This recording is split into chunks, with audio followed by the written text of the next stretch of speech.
जय हिंद साथियों, आप सभी का अपने YouTube प्लेटफॉर्म विद्यालयपुर में स्वागत है। मैं आपकी दोस्त भावना शर्मा आज आपके लिए लेकर आई हूँ जनजातियों का आंदोलन, जो हमारे स्वतंत्रता संग्राम था उसमें जो भी उनका योगदान है, आज हम उसके बारे में पढ़ेंगे। ये हमारे प्रीलिम्स 2025 के लिए टारगेट करके बनाया गया है। न्यू सिलेबस ही है हमारा, जो 10 यूनिट है, हम उसको डिस्कस करते हैं। डेली हमारी ये क्लास होती है।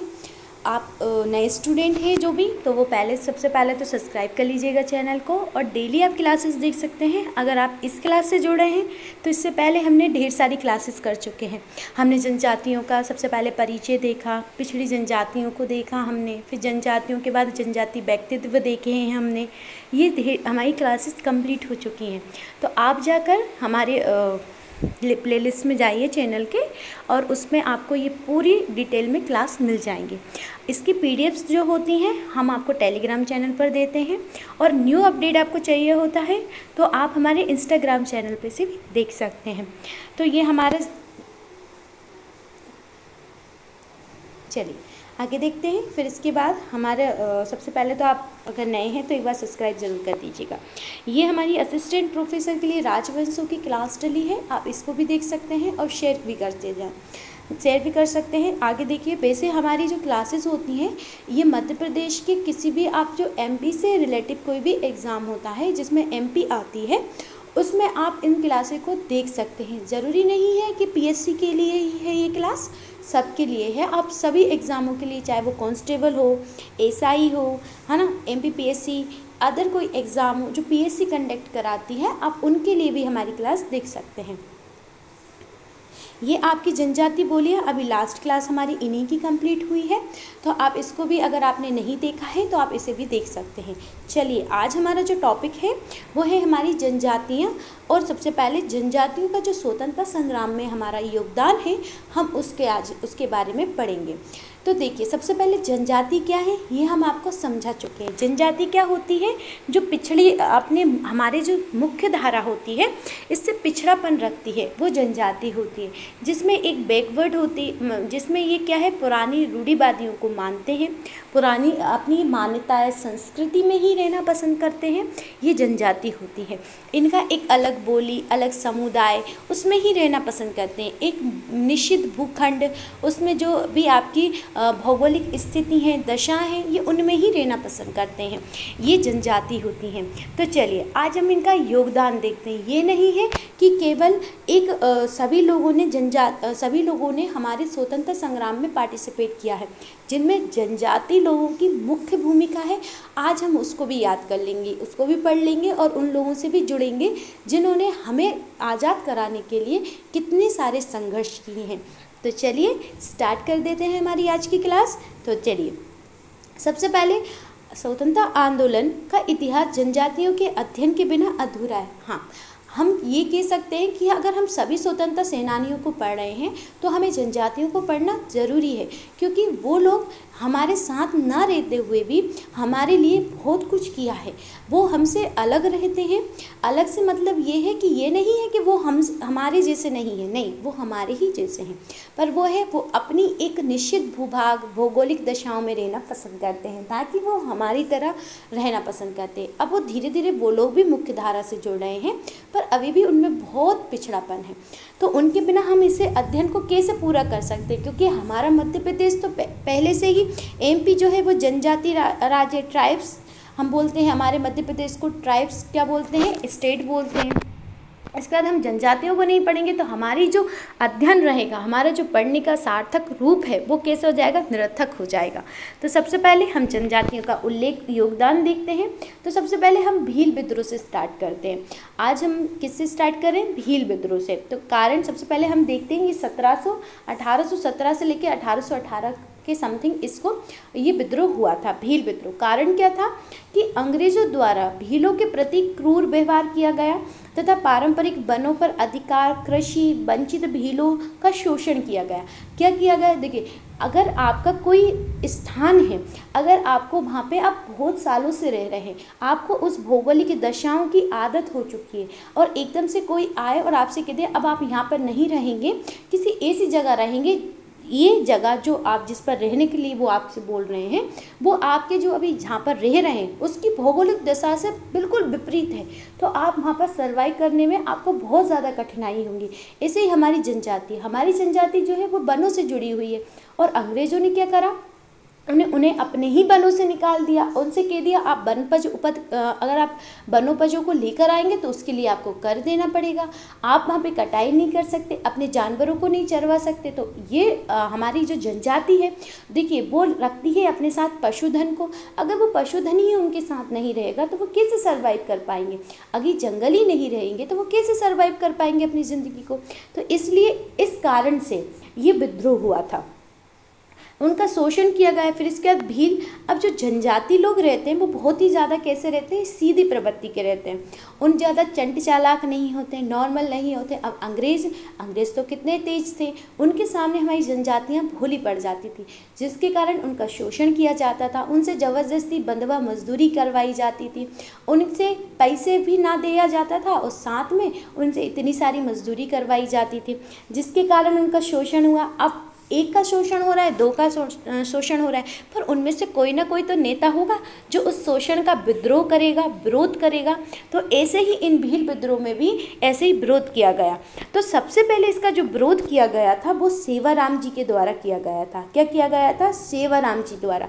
इनने बोला कि हम अब अंग्रेज़ों का जो भी उनका क्रूर व्यवहार है उसे नहीं सहेंगे, अब हम क्या करेंगे, हम इनका विद्रोह करेंगे। मतलब जो हमारे जंगलों में हमें जाने से रोक रहे हैं, हम क्या करेंगे, हम जाएंगे, हमारे जंगलों में जाएंगे, वनोपज भी एकत्रित करेंगे और साथ में हम उनको बेचकर कुछ पैसे जो रहते हैं उसको भी कमाएंगे और साथ में हम अपना जीवन यापन करेंगे। आप हमें नहीं रोक सकते। मगर अंग्रेज़ तो जिस चीज़ पर अधिकार कर लेते हैं उसको छोड़ना कितना मुश्किल होता है, इसलिए उनको अपना बलिदान भी देना पड़ा और साथ में विद्रोह भी करना पड़ा। तो खानदेश सबसे पहले जो स्टार्ट हुआ था भील विद्रोह, वो खानदेश वर्तमान बुरहानपुर के आसपास के क्षेत्र में स्टार्ट हुआ था। तो बस आपको ये जगह याद रखनी है कि सबसे पहले कहाँ पे स्टार्ट हुआ था। तो सबसे पहले जो स्टार्ट हुआ था ये खानदेश, जो हमारे बुरहानपुर वाला जो एरिया है, मध्य प्रदेश का जिला है बुरहानपुर, उसके जो एरिया के आसपास, वहाँ से इस क्षेत्र में विद्रोह स्टार्ट किया गया था। और इसका नेतृत्व किसने किया था? तो सेवाराम भील ने किया था। किसने किया था? सेवाराम भील ने। ये भील लिखा है, आप इसे करेक्ट कर लीजिएगा। ये सेवाराम भील ने किया था। किसने किया था? सेवाराम भील ने किया था। अब नेतृत्व विद्रोह कर रहे हैं सेवाराम भील जी, नेतृत्व का विद्रोह हो रहा है। फिर 1818 से 1825 तक, है ना, और पुनः 1931 से 1846 तक ये विद्रोह चला था। मगर पहले कब हुआ था? तो पहले जो विद्रोह हुआ था आपका, सबसे पहले वाला विद्रोह, इसका नेतृत्व किसने करा था? सेवाराम जी ने किया था। किसका नाम? सेवाराम भील ने किया था। याद रखिएगा, क्योंकि कई बार डायरेक्ट, क्योंकि पीएससी जो है हमेशा डायरेक्ट क्वेश्चन पूछ लेती है कि भील विद्रोह का नेतृत्व किसने किया था। अगर उसमें सेवाराम भील दी है तो आपको सबसे पहले उन्हें ही लगाना है। अगर उसने सन नहीं दी है तो फिर इसके बाद अगर सेवाराम जी का नाम नहीं देता है तो फिर वो इनमें से एक नाम देगा, या तो चील नायक जी का नाम देगा, दशरथ नायक का नाम देगा, हरिया नायक का नाम देगा, या है ना, ये इन लोगों ने फिर किया था, भील विद्रोह किया था। सबसे पहले तो सेवाराम जी ने किया था। कब किया था? 1818 से 1825 के बीच में किया गया था। फिर इसके बाद जो द्वितीय बार, मतलब सेकेंड टाइम जब भील विद्रोह हुआ था उस समय 1831 में, 1846 में जो विद्रोह हुआ था वो किसके द्वारा किया गया था? चील नायक जी थे, दशरथ नायक जी थे, हरिया नायक जी थे, इनके द्वारा ये विद्रोह किया गया था। तो ये आपको याद रखना है। अब आगे देखते हैं हम। फिर इसके बाद आएगा महाकौशल का विद्रोह। अभी हमने क्या देखा? भील विद्रोह देखा है। अब हम देखते हैं महाकौशल का विद्रोह। महाकौशल में जो विद्रोह हुआ था वो 1818 में। कब हुआ था वो? 1817 से लेके 1818 में ये महाकौशल का विद्रोह हुआ था। अब हम इसका कारण जानते। देखिए, जब तक हम किसी विद्रोह का कारण नहीं जानेंगे तो हम उसका क्या निष्कर्ष नहीं निकाल सकते, क्योंकि कारण, किसी न किसी कारण से ही ये विद्रोह हो रहे हैं। जब 1818 की बात होगी तो अब ना ज़रूरी है कि वो अंग्रेज़ों के साथ ही होंगे वो विद्रोह, तो ये आपको याद रखना है। अब महाकौशल का विद्रोह है ये आपका, ये नागपुर के जो आपके भोसले शासक थे अप्पा जी, किसके में हुआ था? तो नागपुर के शासक थे आपके अप्पा जी। कौन थे? अप्पा जी। भोसले इनने छिंदवाड़ा के गोंड व कोरकू जमींदारों ने अंग्रेजों के पराजित होने के बाद शरण ली थी। क्या हुआ कि आपके 1817 में महाकौशल में विद्रोह करने वाले जो नागपुर के भोसले थे, वहाँ पे थे, नागपुर के शासक थे अप्पा जी। इनने क्या करा, आपका विद्रोह कर दिया। अब छिंदवाड़ा के गोंड व कोरकू जमींदारों ने अंग्रेजों से पराजित होने के बाद कहाँ शरण ली, आपके अप्पा जी के पास शरण ली। तो ये भी आपको याद रखना है ना। आपसे क्वेश्चन पूछ लिया जाए कि अप्पा जी के पास किसने शरण ली, जिसके कारण आपका महाकौशल का विद्रोह हुआ, तो ये आपके गोंड व कोरकू जमींदारों ने ली थी। किसने, गोंड और कोरकू जमींदारों ने ली थी। तो ये आपको याद रखना है। फिर इसके बाद वो आपसे क्वेश्चन पूछेगा। चलिए आगे देखते हैं। फिर अप्पा जी भोसले को शरण लेने में छिंदवाड़ा जिले के सोनपुर के गोंड जमींदार चैन शाह और प्रतापगढ़ के जमींदार राजबा शाह ने प्रमुख थे, है ना। अब अप्पा जी को क्या हुआ, अप्पा जी ने जब शरण ली इनसे, तो शरण लेने के लिए उन्होंने क्या करा, छिंदवाड़ा के जिले, है ना, छिंदवाड़ा जो हमारा छिंदवाड़ा जिला है उसके सोनपुर एक स्थान है, वहाँ के गोंड जमींदार थे चैन शाह, उनका नाम क्या था, चैन शाह, और है ना प्रतापगढ़ के जमींदार राजवा शाह, है ना, प्रमुख थे, है ना। इनके हमने क्या ली, शरण ली। तो ये आपको याद रखना है। फिर इसके बाद आएगा अप्पा जी की मदद करने के कारण अंग्रेजों ने इन्हें बंदी बना दिया। देखिए इन लोगों ने अप्पा जी को तो दी शरण, किसने, गोंड और कोरकू लोगों ने ये अप्पा जी को शरण तो दी, मगर इन अंग्रेजों ने क्या करा कि आपने हमारे विद्रोही को शरण दी है, अब हम आपको उसके बदले सजा देनी पड़ेगी। राजद्रोह लगा दिया इन लोगों पर, और राजद्रोह लगाकर इनको भी क्या कर लिया, गिरफ्तार कर लिया, है ना, इनको गिरफ्तार कर लिया। फिर इसके बाद इनने क्या करा, अप्पा जी की मदद करने के कारण अंग्रेजों ने क्या करा, अप्पा जी की मदद करने के कारण अंग्रेजों ने क्या कर दिया, इन्हें बंदी बनाकर जेल भेज दिया और विष देकर इन्हें मार डाला। कितने क्रूर थे अंग्रेज, देखो जरा। अगर हमारे यहाँ के व्यक्ति की कोई मदद कर रहा है और वो अंग्रेज उसको राजद्रोह लगाकर, और देखिए उसे जेल कर दी गई, फिर इसके बाद उनकी मृत्यु कर दी गई और उन्हें जहर दे के मार डाला, उन्हें जहर दे के मार डाला। इन दोनों गोंड जमींदारों जागीरदारों को प्रथम गोंड सहित क्रांतिकारी की संज्ञा दी जाती। तो याद रखना कि ये दो जो हमारे गोंड जमींदार जो थे, इनको प्रथम गोंड किसकी, शहीद की संज्ञा दी जाती, किसकी, शहीद की संज्ञा दी जाती है। तो ये आपको याद रखना है, किसकी, शहीद की संज्ञा दी जाती है। तो चलिए आगे देखते हैं, तो आपको ये समझ में आएगा। सबसे पहले तो अप्पा जी क्या हो गए, अप्पा जी ने विद्रोह करा, अप्पा जी ने फिर गोंड और कोरकू शासकों के यहाँ शरण ली। शरण लेने के बाद क्या हुआ, उन लोगों को भी जेल भेज दिया गया अंग्रेजों को द्वारा, और फिर अंग्रेजों ने उनके जेल जाने के बाद उन लोगों को पकड़ा और उनको जहर दे के भी मार डाला, गोंड शासकों को। तो ये आपको याद रखना है इतना, है ना। चलिए हम नेक्स्ट क्वेश्चन पे चलते हैं। अब हमारे आएगा बुंदेला विद्रोह। अब कौन सा आएगा हमारा, बुंदेला विद्रोह। तो 1882 में बुंदेला विद्रोह में बुंदेला लोधी शासकों व जमींदारों के साथ साथ गोंड शासक व राज्यों के भी अपना योगदान दिया। तो देखिए ज़रा, हम अभी जिसके बारे में पढ़े उन सभी ने योगदान हमें स्वतंत्र कराने में दिया था। अब ये 1857 के समय जो विद्रोह हो रहे हैं, उसकी क्रांति से पहले जो विद्रोह हो रहे हैं, हम भी उनके बारे में देख रहे हैं। इसके बाद आएगा बुंदेला विद्रोह। कई बार एग्जाम में पूछ लिया, तो इसकी डेट ज़रूर आपको याद रखनी है, 1842 में, बताना, डेट ज़रूर याद रखिएगा। तो चलिए, बुंदेला लोधी शासक, इसमें बुंदेला बुंदेला ही लोग नहीं थे, इसमें लोधी भी थे, अलग शासक भी थे, अन्य शासक भी थे। पर बुंदेला क्यों कहा गया, बुंदेला इसलिए कहा गया क्योंकि इसमें जो बुंदेला शासक थे उनकी संख्या ज़्यादा थी, इसलिए इसे बुंदेला विद्रोह कह दिया गया। वरना इसमें लोधी भी थे और अन्य शासक भी थे, जमींदारी, गोंड वगैरह, राज्य शासक वगैरह भी इसमें शामिल थे। तो ये आपको याद रखना।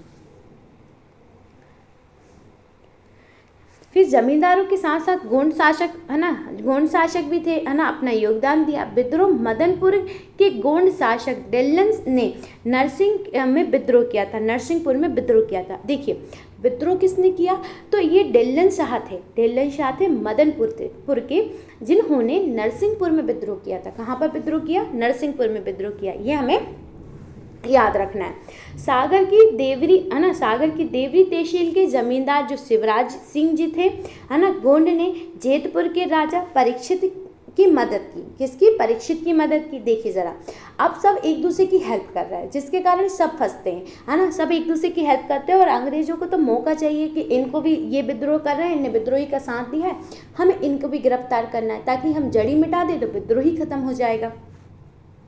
इसके बाद सागर की देवरी तहसील, मतलब कहाँ पर है? सागर में है एक देवरी तहसील। सागर में क्या है? देवरी तहसील। वहाँ पर सागर में देवरी तहसील है ना, सागर में। वहाँ की जमींदार है शिवराज सिंह। कौन है? शिवराज सिंह। ये हमारे मामा जी नहीं हैं, याद रखिएगा, ये शिवराज सिंह जमींदार जी हैं। इनने गोंड, हाँ, जमींदार सिंह कौन है? शिवराज सिंह गोंड है। इनने जेतपुर के राजा परीक्षित की मदद की। इनने किसकी मदद की थी? जेतपुर के राजा। जेतपुर मध्य प्रदेश की रियासत है जेतपुर, उसके राजा हैं परीक्षित, उनकी मदद कर रहे हैं।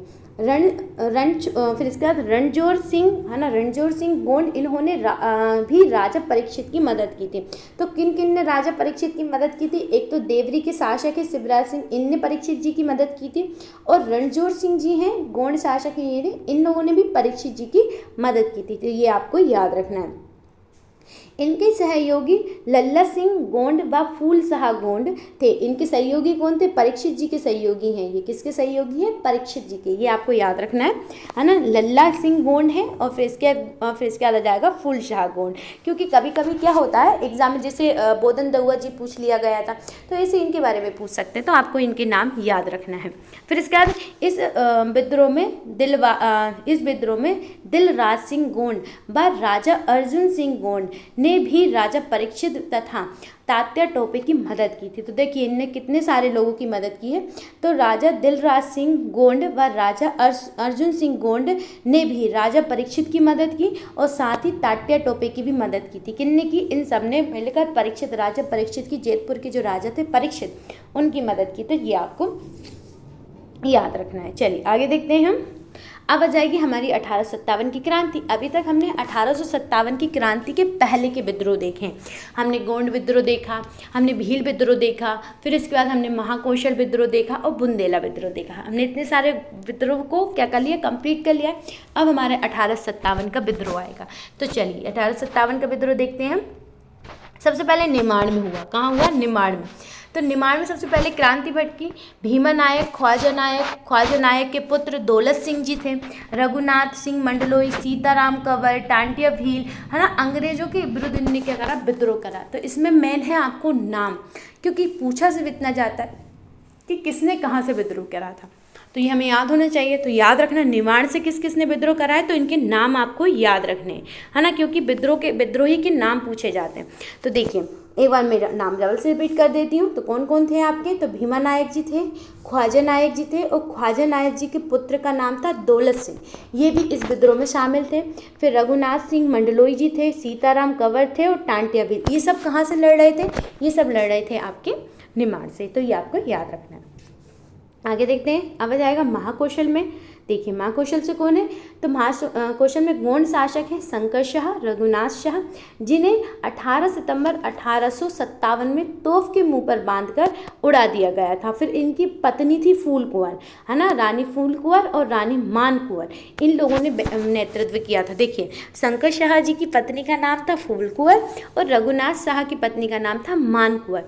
जब इन दोनों की मृत्यु हो गई थी, कौन की? शंकर शाह और रघुनाथ शाह जी की, इसके बाद उनकी पत्नियों ने क्या करा था? इस विद्रोह का नेतृत्व करा था। सोचिए कितनी बड़ी वीरांगना है ये।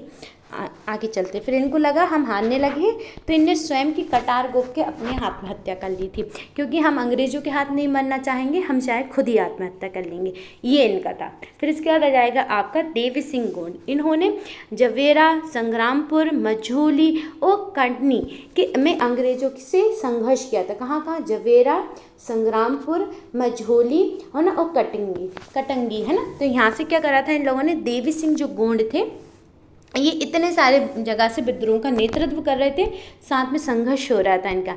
गंजन सिंह गोंड जो है ये सागर जिले के देवी तहसील, कहाँ से? देवरी तहसील से ग्राम सिंहपुर गंजन के नाम से, मतलब इनको नाम क्या है, सिंहपुर गंजन के नाम से गंजन सिंह गोंड ने नाम रख कर, है ना, नाम रखा और अंग्रेजों के अत्याचार से परेशान होकर क्या करा, इनने विद्रोह कर दिया। अंग्रेजों के अत्याचार से परेशान होकर क्या कर दिया, इनने विद्रोह कर दिया।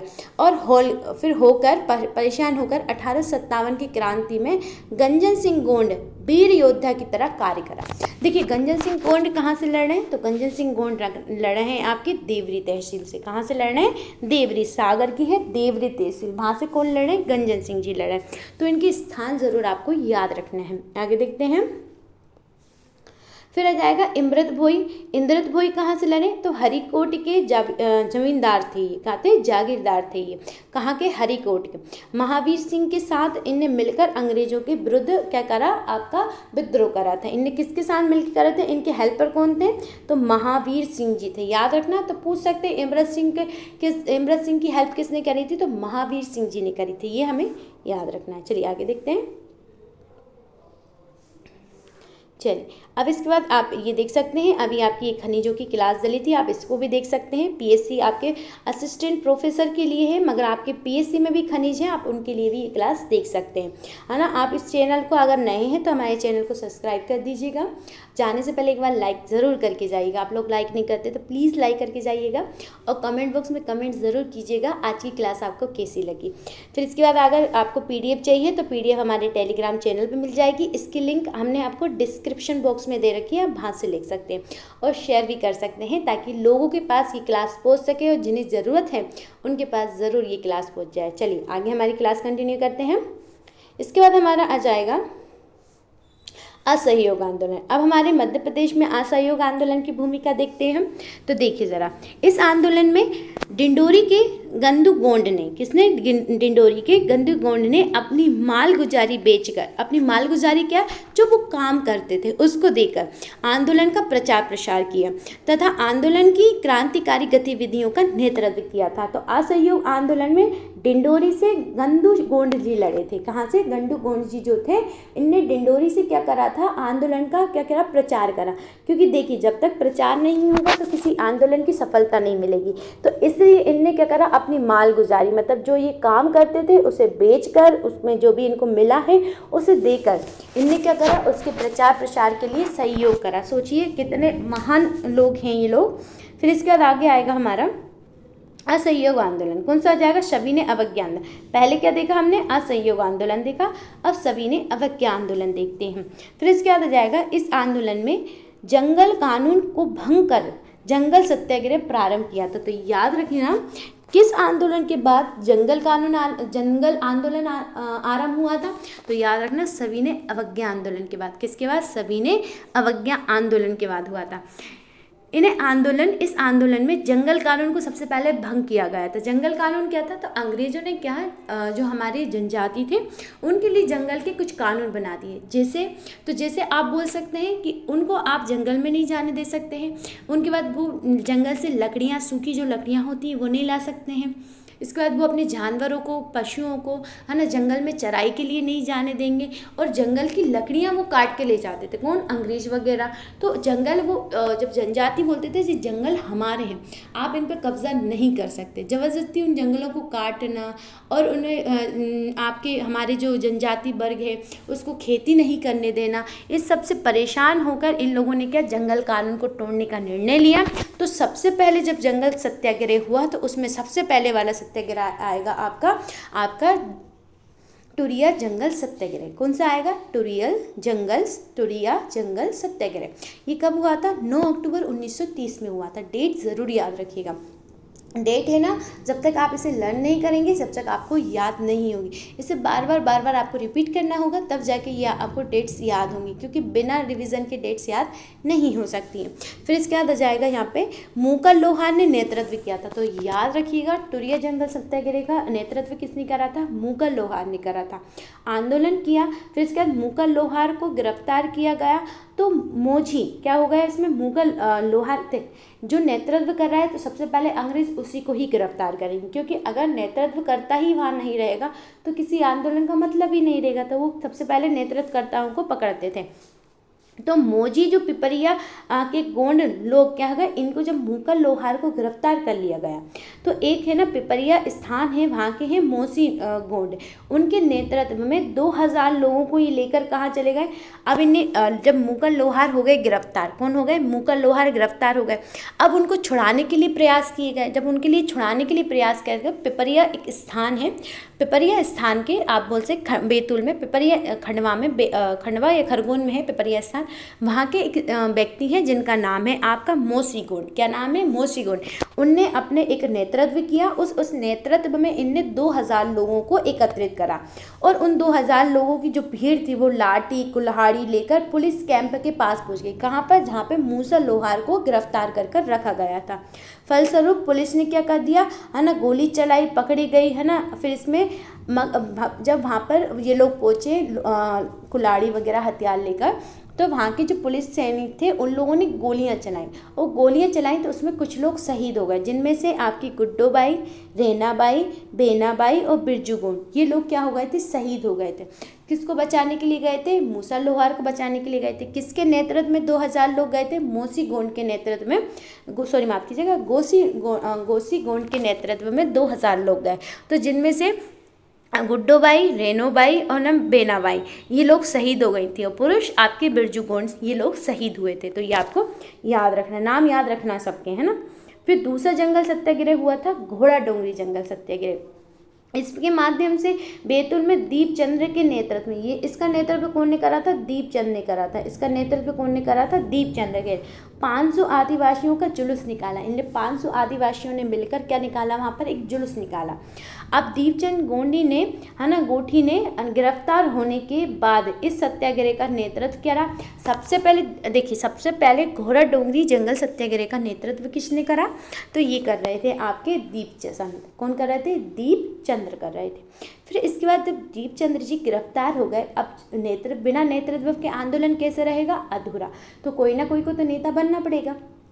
फिर इसके बाद आए गंजन सिंह कोरकू, है ना, इनने क्या करा, फिर घोड़ा डोंगरी का नेतृत्व करा है। सबसे पहले तो यही पूछा जाता है कि घोड़ा डोंगरी जो आपका जंगल सत्याग्रह है, इसका नेतृत्व किसने करा है, तो इसका नेतृत्व करा है आपका गंजन सिंह कोरकू ने, ये याद रखना है आपको। फिर इसका कोवा गोंड, रामू तथा मटकुड़ गोंड, है ना, मक्कुड़ू जो गोंड थे, इन्होंने भी क्या इसमें शहीद हो गए थे। ये लोग कोवा गोंड, रामू और है ना माकड़ू, ये लोग क्या हो गए थे, इसमें शहीद हो गए थे घोड़ा डोंगरी में, है ना। उसमें बेना बाई, रेनो बाई, बना बाई, ये लोग शहीद हो गए थे। इस वाले जंगल सत्याग्रह में कौन शहीद हो गया था, कोवा गोंड, रामू गोंड और मक्कुड़ू गोंड, ये लोग शहीद हो गए थे। तो इनके नाम आपको याद रखना है ना, इनके नाम को क्या करना है, याद रखना है। चलिए आगे देखते हैं। अब आ जाएगा हमारा भारत छोड़ो आंदोलन।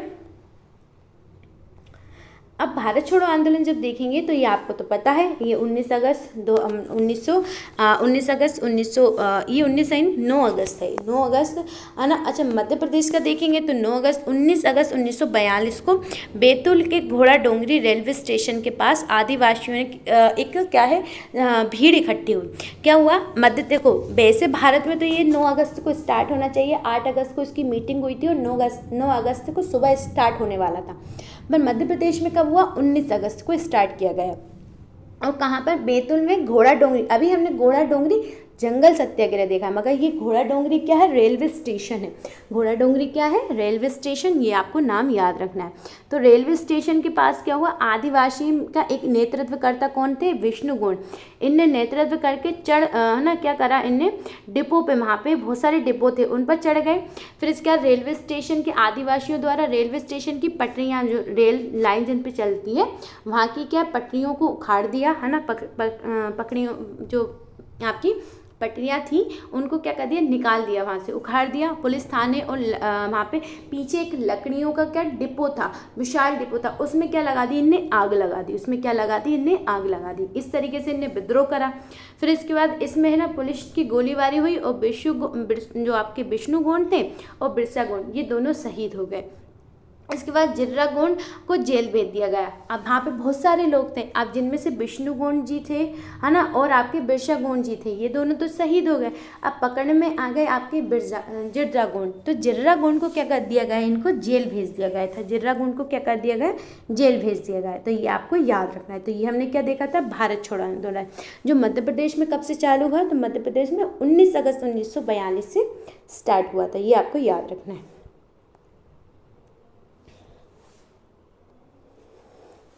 इस आंदोलन के दौरान 2 अक्टूबर 1942 को मंडलेश्वर जेल में बंद क्रांतिकारियों द्वारा रात्रि में मुख्य द्वार का ताला तोड़ दिया गया। अब देखिए, इस आंदोलन, जब हमारा भारत छोड़ो आंदोलन 19 अगस्त को मध्य प्रदेश में हुआ, तो उसमें कुछ आंदोलनकारियों को क्या कर लिया गया, गिरफ्तार कर लिया गया। अब इन लोगों ने क्या करा, 2 अक्टूबर की रात को क्या करा, वहाँ की मुख्य गेट को तोड़कर क्या कर दिया, जो जेल का है ना, क्रांतिकारियों ने क्या कर दिया, मंडलेश्वर जेल में बंद क्रांतिकारियों ने मुख्य द्वार का ताला तोड़ दिया। जो हमारा मेन गेट होता है उसका ताला तोड़ दिया गया। जेल के लूटा, पहले तो जेल को लूटा, फिर अंग्रेजों का विद्रोह कर प्रदर्शन किया और गया, और फिर एक साथ सभी आयोजित किया गया, है ना। ये सब क्या, ये घटना जो हो रही थी सब एक साथ घटित हो रही थी। इसके बाद अंग्रेजों ने पुनः इन्हें पकड़ लिया। सबसे पहले तो जेल को लूटा और वह प्रदर्शन करने लगे। प्रदर्शन करते समय इन्हें वापस अंग्रेजों ने गिरफ्तार कर लिया, है ना। वापस इन्हें पुनः गिरफ्तार करके पकड़ के फिर जेल में डाल दिया गया। आगे चलते हैं, है ना। इस प्रकार मध्य प्रदेश में स्वतंत्रता संग्राम इतिहास, देश की आज़ादी में जनजातियों का योगदान उल्लेखनीय रहा है। हमने जो अभी तक पढ़ा है, इसमें हम बता सकते हैं कि जनजातियाँ हमारे लिए कितनी महत्वपूर्ण है, जिन्होंने हमारे लिए शहीद हुए, है ना, हमारे हमको आज़ादी दिलाने में कितनी महत्वपूर्ण भूमिका बनाई, खुद के प्राणों को निछावर करके हमारे प्राणों को एक नई जिंदगी दी है। तो आज के लिए हमने इतना देखा है। आज हमने जनजाति व्यक्तित्व देखे हैं, जनजाति व्यक्तित्व के बारे में पढ़ा है। आपको कितनी यूज़फुल लगी, एक बार आप हमें कमेंट बॉक्स में कमेंट करके बताइएगा। और जनजातियों का इतने प्यारे प्रदर्शन के लिए आपको एक लाइक तो बनता है। तो चलिए, आज के लिए बस इतना ही। कल फिर मिलते हैं इसी टाइम, इसी समय, इसी क्लास में। आप लोग देखते रहिए आपका अपना यूट्यूब चैनल विद्यालयपुर। जय हिंद साथियों।